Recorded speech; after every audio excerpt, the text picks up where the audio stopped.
You can actually pay your tuition fees as a student in Canada without having student loan or student debt. Try to look out for those jobs that will pay you a lot and also give you the necessary experience that you need when you're eventually done with school. And a lot of international students default their payments, and that is why they have to put those strict measures in place. Universities have started receiving non-refundable deposits from international students, and I'm sure that's because of a lot of experiences of how students complain about their financial situations. It was paying twice as much as I was earning from my first job. Another thing I'll tell you is to make sure to check the flexibility of tuition payments in your school. It is not a myth that people actually pay their tuition fees themselves. Saskatchewan Polytechnic now accepts $10,000 deposits before they can secure a seat for you.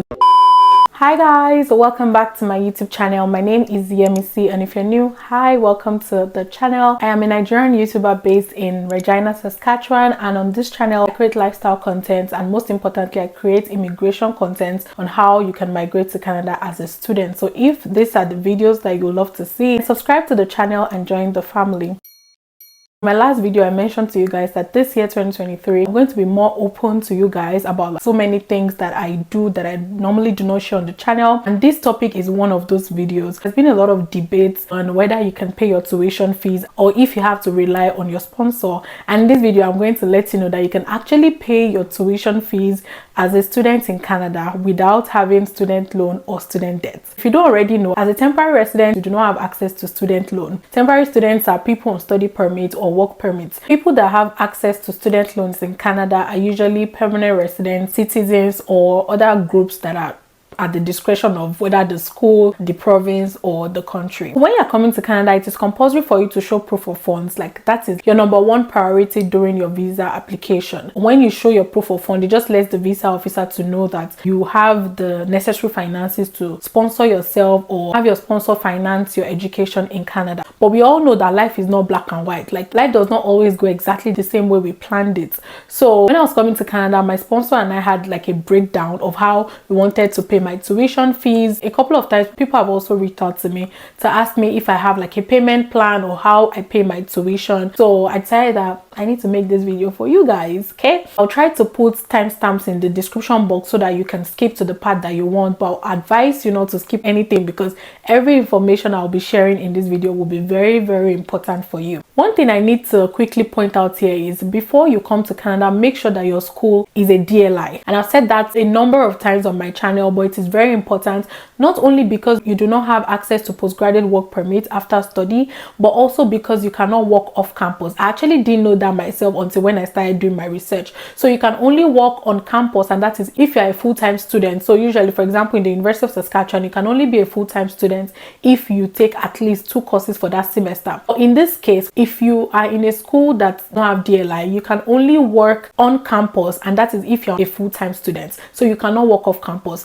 Another thing is this video might not really be for those people that are on scholarship, just because most of the time you already have your tuition paid and you also get like monthly stipends. And even if you don't get the monthly stipends, you can as well work on campus or work off campus to meet your monthly expenses. So that one is really like easy peasy. Another thing I realized when I was doing this research is some universities have started receiving non-refundable deposits from international students, and I'm sure that's because of a lot of experiences of how students complain about their financial situations. For example, University of Saskatchewan now accepts $1,000 non-refundable tuition deposits, and if you do not get your visa, you will not be refunded. Also, during my research, I realized that Saskatchewan Polytechnic now accepts $10,000 deposits before they can secure a seat for you. So if you do not have those money ready and within the deadline, then your admission is withdrawn. So just FYI for your information. So that's how crucial finances is to your education or to your studying in Canada. So it is not a myth that people actually pay their tuition fees themselves. I'm sure you guys have seen so many videos telling you, oh, they pay their tuition fees themselves, and I also pay my tuition fees myself. But I'm going to break everything down in this video. So yeah, people pay their tuition fees themselves in Canada. But one thing you should always have at the back of your mind is you do not want to experience burnout, because it's not easy. And some of the jobs you get are usually not office jobs.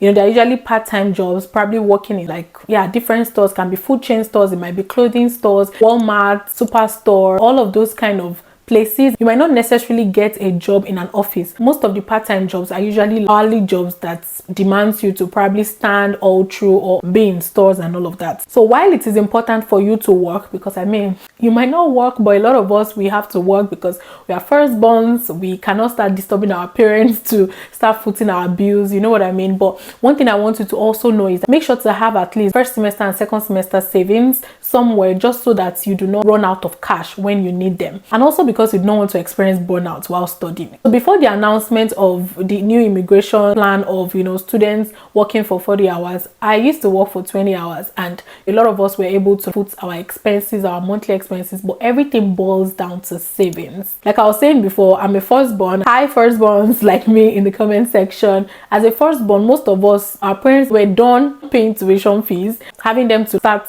thinking about those financial expenses can be a lot. So most of us, we don't want to start disturbing them. So especially if you're coming for the fall semester, because you have fall semester and then you have winter semester before you have the summer break where you can work unlimited hours. Although you can work full-time now, but as well, you still probably don't have that much capacity to work as much because it's not a scheduled break, and you also want to balance work and life. Also, another reason for you to work is you are converting CAD to your home currency, so you don't necessarily want to be putting pressure on your family back home, especially if you're a Nigerian like me. CAD to Naira is a whole lot, so having to always call your family to help you foot your expenses can be a lot. So you also want to work here to foot your bills. In my own case, I had my sponsor pay my full tuition fees in my first semester. The second semester I paid like about half or even more than half, and then I had my sponsor pay the remaining one.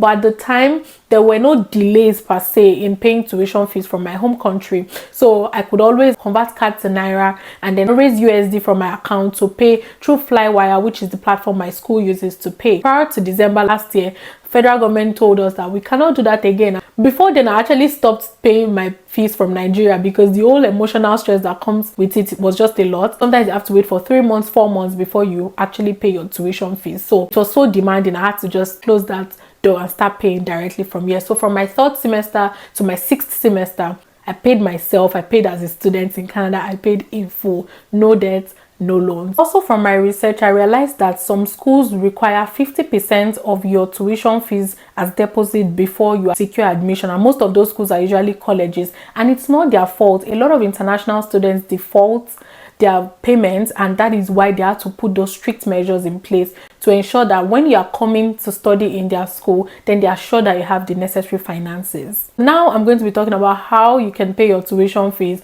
and I'll be sharing my experiences alongside with my friends or people around me that are international students that also foot their bills. The first one is you have to work. Like I said, you have to work. Also prepare for that because it's going to be a lot of work trying to juggle between study and also work. And don't forget that the weather can be very cold, and the cold also varies depending on the province, because if you're coming to Prairie province like Manitoba, Alberta, and then Saskatchewan, then it's even more cold. And one thing you should know is that even when there is a snowstorm, work does not stop. So you have to prepare for those kind of days, you know, invest in getting very good sweaters and also getting good jackets, winter jackets, and you'll be very, very fine. I'm going to emphasize on self-discipline, financial discipline. Make sure that you are buying things that you only need, not the things you want. Make sure that you put your mind ready to work, and also knowing fully well that if you're here for a 1-year program or 2 years program, you are going to be very disciplined with your spending within those 2 years. The second point that I have here is my school uses a particular payment platform, which is Flywire, and I usually just send my money in CAD. There's an app that I use to convert my money from CAD to Naira, and then from Naira I raise my FX in Nigeria, but it was giving me a lot of emotional stress. Nigeria, and that reason why you should try to like have other means to save your money or other means to transfer your money to Canada when you eventually get your admission, or in case you have that means of paying from Nigeria. Just make sure you have those things ready because it can be a lot of emotional turmoil. This one I'm going to explain to you, and you guys already know. So my first job in Canada, I had to like start saving up from it because I knew that I needed to reduce that burden from my parents. I also got a summer job, which you guys are also aware of. I got a summer job in government at the time, and it was paying twice as much as I was earning from my first job.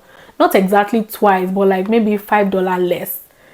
from, you know, when you multiply by 2. So it was also a way that I saved my money, and now I'm also doing my internship, which is also another way in which I save my money and helps me to pay my tuition fees. What I'm just trying to say here is, when you come to Canada and you've settled in a bit, try to look out for those jobs that will pay you a lot and also give you the necessary experience that you need when you're eventually done with school and need to get into the workplace. It will help you, because it's always good for you to have Canadian experiences before you enter the real job market. It helps them to be a bit comfortable, knowing fully well that you have worked in the country and you do not have any criminal record, any form of issues with your employer. Another thing that really helped me in my first job is I had a very good rapport with my supervisor. So I always tell people to make sure to do that. Even when I had the 20 hours restriction, I always let him know that I need that full 20 hours, because a lot of times, even though there was 20 hours cap on our working hours, some people don't get up to 20 hours in a week. Some people get like 15, 16, so it's not like regular. So at first when I started, I usually get like 15, 16, 17, but I had to let him know that I'm an international student. And good thing is, even though he got to Canada like 10 years ago, he also came in as an international student, so he understood. I told him about how much I needed to save money, so even on scheduled breaks, whether or not people are getting 40 hours, I get my full 40 hours. So make sure to have that rapport with your supervisor, such that when you raise up things like that, like you need help, they will be ready to help you. But they always make sure to give hardworking people that they can always trust as well. Another thing I'll tell you is to make sure to check the flexibility of tuition payments in your school, because for my school, the payment plan is quite flexible, such that there is always a deadline that you meet. So every semester when you resume, there's always a deadline till the end of the semester.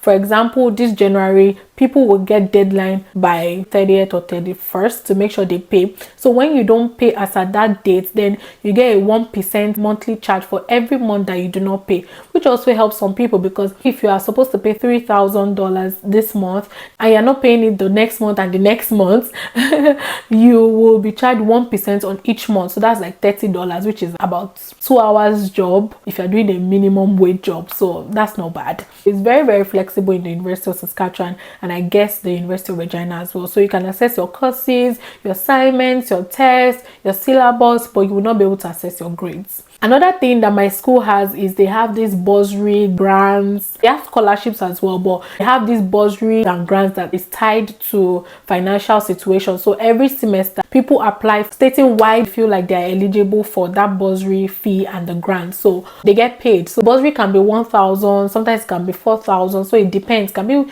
from $1,000 to $5,000. So when you are able to explain your financial situation, and once the bursary committee feels that they are convinced enough by your financial situation, they also grant you those bursary to offset some of your tuition fees. So that's another way to do it, and that's why I'm saying that make sure to check the flexibility of your payment plan in your school, because it also helps you ease off some of those stress. And that does not mean that you should wait till the deadline to pay. Make sure that you really have to wait till that 1%, because another thing is, you don't want a group of people waiting till the end of the semester before they pay, even though there is a 1% charge, which is not so significant. The department or the faculty will need the administrative cost to be running. Okay, so just letting you know that there are flexibilities around payment plans in some schools, and my school is one of those schools. So I wanted to put it out there that it is very possible to pay your tuition fees in Canada, just that you have to like find ways around it, which is what I've explained here. So yeah, you can pay your tuition fees, but like I will always preach,